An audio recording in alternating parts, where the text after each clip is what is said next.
South ఇండియాలోని అతి తక్కువ ధరలకి రత్నాలనందించే ఏకైక సంస్థ 6JVR.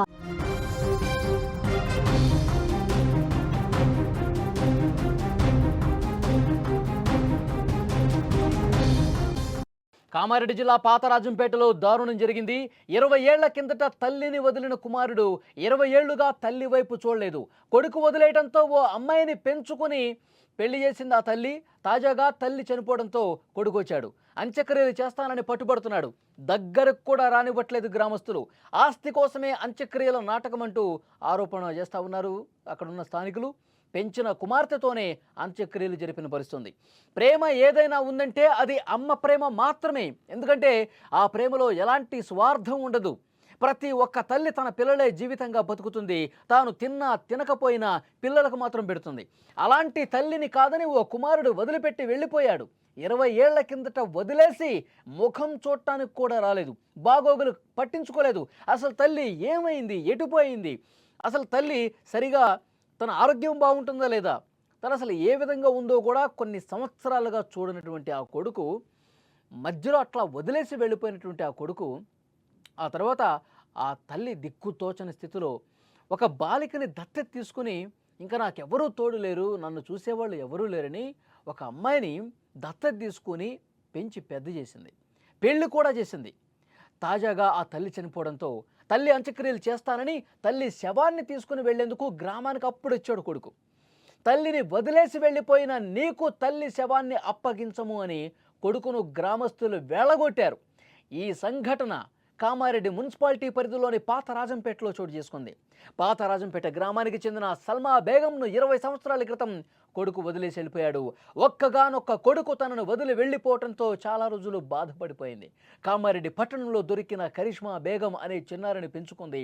పెద్దయ్యాక సల్మా బేగం కరిష్మాకు పెళ్లి కూడా చేసి బాధ్యత తీర్చుకుంది. పెళ్ళైనప్పటికీ పెంచిన తల్లి మంచి చెడుల్ని కరిష్మాని చూసుకుంది. గ్రామంలో కూడా మంచి పేరు తెచ్చుకుంది. మంగళవారం సల్మా బేగం మృతి చెందింది. 20 ఏళ్లుగా అటువైపు రాని కొడుకు తల్లి చనిపోయిన విషయం తెలుసుకుని అంత్యక్రియలు చేస్తానంటూ తల్లి శవం దగ్గరకు వచ్చాడు. గ్రామస్తులు వెళ్ళగొట్టారు, గొడవ పెట్టుకున్నారు. ఇప్పుడా వచ్చేది, తల్లి ఎట్లుందో అసలు కనీసం ఒక్కసారైనా వచ్చావా, తల్లి బాగోగులు కనీసం పట్టించుకున్నావా, తల్లి బతుకుందో లేదో ఒక్కసారైనా ఊరికొచ్చి కనుక్కునే ప్రయత్నం చేసావా, లేదే. ఇప్పుడు చనిపోయిన తర్వాత నా తల్లి అనుకుంటూ వచ్చావు. కేవలం నువ్వు ఆస్తి కోసం వచ్చావు. ఈ పెంచిన కూతురికి ఎక్కడ ఆస్తి వెళ్ళిపోతుంది, నాకు రాదని చెప్పి ఆ ఆస్తి మీద ప్రేమతో నువ్వు వచ్చావు. అంతేగాని తల్లి మీద ప్రేమతో కాదు. నిజంగా నీకు తల్లి మీద ప్రేమ ఉంటే ఏదో ఒక సందర్భంలో వచ్చి వెళ్ళేవాడివి, తల్లిని చూసేవాడివి, ఆమెను పట్టించుకునేవాడివి. ఇంత స్వార్థపరుడైనటువంటి కొడుకును మేము చూడలేదు, ఆ తల్లిని ముట్టుకోవడానికి కూడా నీకు అర్హత లేదు, నువ్వు ఇక్కడి నుంచి వెళ్ళిపో అంటూ గ్రామస్తులే నిలదీసినటువంటి పరిస్థితి ఉంది. అసలు నువ్వెవరో మాకు తెలియదని కూడా గ్రామస్తులు అతన్ని వెళ్ళగొట్టేశారు. ఇన్నేళ్ల పాటు సల్మా బేగం మంచి చెడులు చూసిన కరిష్మాయే అంత్యక్రియలు చేయాలని గ్రామస్తులు నిర్ణయించారు. ఇన్నాళ్ళు లేని ప్రేమ తల్లి చనిపోయాక రావడంతో అతను ఆస్తి కోసం వచ్చాడని ప్రతి ఒక్కరికి కూడా అర్థమైంది. చూసారా కొడుకులు ఏ విధంగా ఉంటారు? ఆ కన్న తల్లి ఎంత బాధపడి ఉంటుందండి. ఆ కొడుకు దూరం అయినప్పుడు, తల్లిని వదిలేసి వెళ్ళిపోయినప్పుడు, నా బిడ్డ నా దగ్గరే ఉండాలి, నా కళ్ళ ముందే పెరగాలి, నా కంటి ముందు ఉంటేనే అతను ఎలా ఉన్నాడు, అతని బాగోగులు నేను చూసుకుంటానని చెప్పి తల్లి పరితపిస్తుంది. కొడుకు బాగు కోసం కొడుకు చాలా బాగుండాలని చెప్పి, తన జీవితం బాగుండాలని చెప్పి కోరుకుంటుంది తల్లి. అలాంటి తల్లిని స్వార్థంతో, ఈ తల్లితో నేను ఎందుకు ఉండాలి, ఏమి బాగోగులు నేనెందుకు చూడాలి, నేనెందుకు డబ్బు ఖర్చు పెట్టాలి అని భావించి అంత స్వార్థంగా ఆలోచించి ఆ కొడుకు తల్లికి దూరంగా వేరే ఊళ్ళో ఉంటా ఉన్నాడు. కనీసం సంవత్సరంలో ఒక్కసారి కూడా ఇటువైపు వచ్చి కన్నెత్తి చూసిన పరిస్థితి లేదు. తల్లి ఎలా ఉందో పట్టించుకున్న పరిస్థితి లేదు. తల్లి ఆరోగ్యం ఎట్లా ఉందో పట్టించుకున్న పరిస్థితి లేదు. కానీ ఆ తల్లి మాత్రం ప్రతి క్షణం ఆ కొడుకు గురించే ఆలోచిస్తూ ఉంటుంది.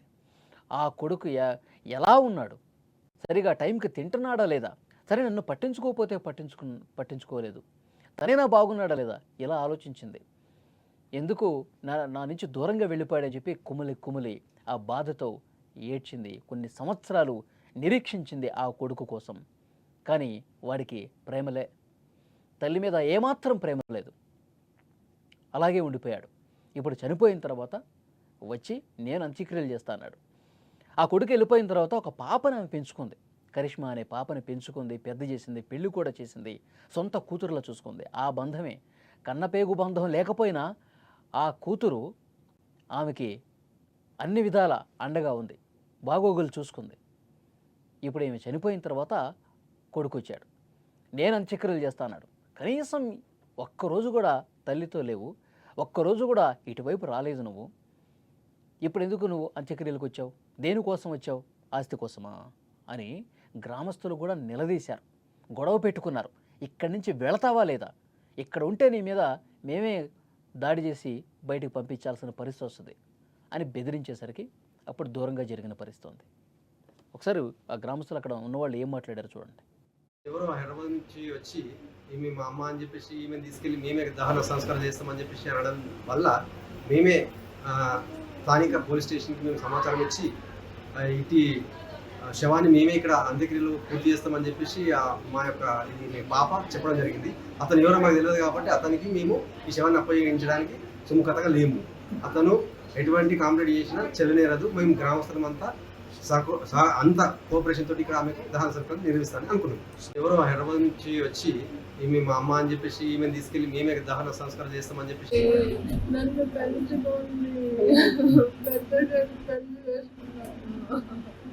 ఈరోజు ఎవరో వచ్చి నన్ను అమ్మాయిని నన్ను పెళ్లి చేస్తున్నారు.